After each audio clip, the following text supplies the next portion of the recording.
Pas ditën e së martës, kryeministri në detyrë Albin Kurti, së bashku me ministrin në detyrë të infrastrukturës Dimal Basha, vizituan punimet për ndërtimin e urës së tretë mbi lumin Ibër në Mitrovicë.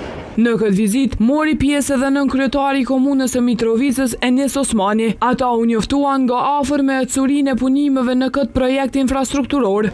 Kryeministri në detyrë Albin Kurti tha se ura e tretë mbi lumin Ibër do të lidh fshatra Xhabar dhe Gushafc, duke lehtësuar qarkullimin e qytetarëve dhe duke u mundësuar organeve të rendit qasje më të shpejtë dhe më efikase. Sipas tij, projekti do të përmirësojë ndërlidhjen mes qytetarëve dhe bizneseve, si dhe do të krijojë kushte më të mira për zhvillim ekonomik të kësaj zone.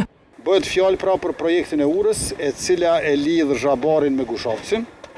Urë e cila e rrit sigurin, me qenë si u mundëson organeve të rendit qasje më të lehtë dhe më të shpejtë në të dy anët të lumit Ibër, por njëkohësisht edhe është investim i rëndësishëm infrastrukturor, sepse përmirëson ndërlidhjen ndërmjet qytetarëve e bizneseve dhe krijon kushte më të mira për zhvillim ekonomik të kësaj zone. Ndërkaq, ministri në detyrë infrastrukturës Dimal Basha tha se ndërtimi i kësaj ure do të lehtësojë qasjen dhe shërbimet për qytetarët dhe bizneset, teksa shtoi se ky projekt pritet të ndikojë pozitivisht edhe në zhvillimin e bizneseve në afërsitë e saj.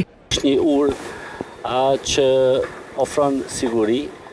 Ne si Ministri i Infrastrukturës jemi në bashkëpunim të ngushtë me organet e sigurisë dhe rendit, dhe kjo është ura e tretë që po bëhet me qeverisin Kurti, që tregon që ne jemi të gatshëm të ofrojmë organeve të sigurisë dhe të rendit qasje sa më shpejt dhe më të lehtë në të dy anët e Ibrit.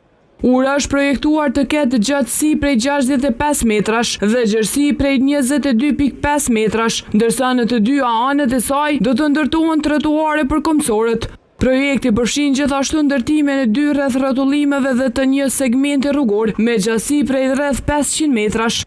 Në kuadër të këtij investimi është paraparë edhe rehabilitimi i shtratit të lumit Ibër, me synim mbrojtjen e mjedisit dhe përmirësimin e kushteve në zonën përreth.